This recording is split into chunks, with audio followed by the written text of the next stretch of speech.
ശ്രീരാമ രാമ രാമ ശ്രീരാമചന്ദ്ര ജയ. ശ്രീരാമ രാമ രാമ ശ്രീരാമഭദ്ര ജയ. ശ്രീരാമ രാമ രാമ സീതാഭിരാമ ജയ. ശ്രീരാമ രാമ രാമ ലോകാധിരാമ ജയ. ഇങ്ങനെ മഹാദേവൻ അരുൾ ചെയ്തതു കേട്ടു തിങ്ങിടും ഭക്തിപൂർവം അരുൾ ചെയ്തിതു ദേവി. മംഗളാത്മാവേ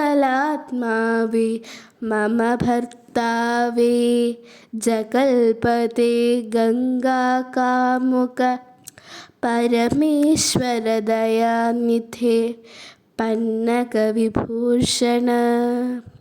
ഞാനനുഗ്രഹീതയായി ധന്യയായി കൃതാർത്ഥയായി സ്വസ്ഥയായി വന്നേനല്ലോ.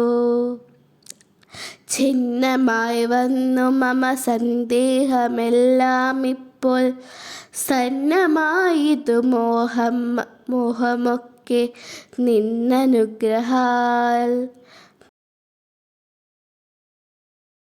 നിർമ്മലം രാമതത്വാമൃതമാം രസായനം ത്വന്മുഖോദ്ഗളിതമാവോളം പാനം ചെയ്താലും എന്നുള്ളിൽ തൃപ്തി വരികെന്നുള്ളതില്ലയല്ലോ. നിർണയമതുമൂലമൊന്നുണ്ടു ചൊല്ലുന്നു ഞാൻ.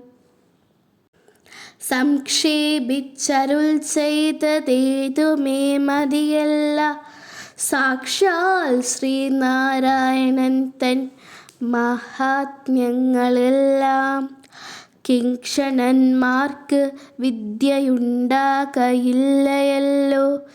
കിംകണന്മാരായുള്ളോർക്ക് അർത്ഥവുമുണ്ടായി വരാ. കിമൃടന്മാർക്ക് നിത്യസൗഖ്യവുമുണ്ടായി വരാ. കിം ദേവന്മാർക്ക് ഗതിയും പുനരതുപോലെ.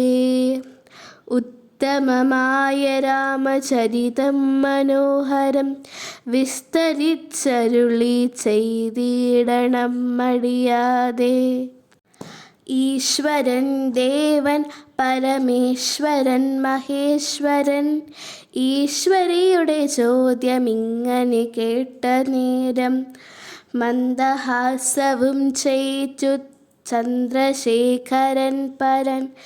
സുന്ദരഗാത്രീ കേട്ടുകൊള്ളുകയെന്നരുൾ ചെയ്തു. വേദാവുശതകോടി ഗ്രന്ഥവിസ്തരം പുരാ വേദസംഹിതമരുൾ ചെയ്തിതു രാമായണം. വാൽമീകി പുനരിരുപത്തിനാലായിരമായി നാൻമുഖൻ നിയോഗത്താൽ മാനുഷമുക്ത്യർത്ഥമായി ചമച്ചാൻ ഇതിലിതു ചുരുക്കി രാമദേവൻ നമുക്കുപദേശിച്ചിടിനാൻ. ഏവം പുരാ അധ്യാത്മരാമായണമെന്ന പേരിതിനിതം. അധ്യയനം ചെയ്യുന്നോർക്കു അധ്യാത്മജ്ഞാനമുണ്ടാം. പുത്രസന്തതി ധനസമൃദ്ധി ദീർഘായുസ്സും മിത്രസമ്പത്തി കീർത്തി രോഗശാന്തിയുമുണ്ടാം. ഭക്തിയും വർദ്ധിച്ചിടും മുക്തിയും സിദ്ധിച്ചിടും. എത്രയും രഹസ്യമിതെങ്കിലോ കേട്ടാലും നീ. ശ്രീരാമ രാമ രാമ ശ്രീരാമചന്ദ്ര ജയ. ശ്രീരാമ രാമ രാമ ശ്രീരാമഭദ്ര ജയ.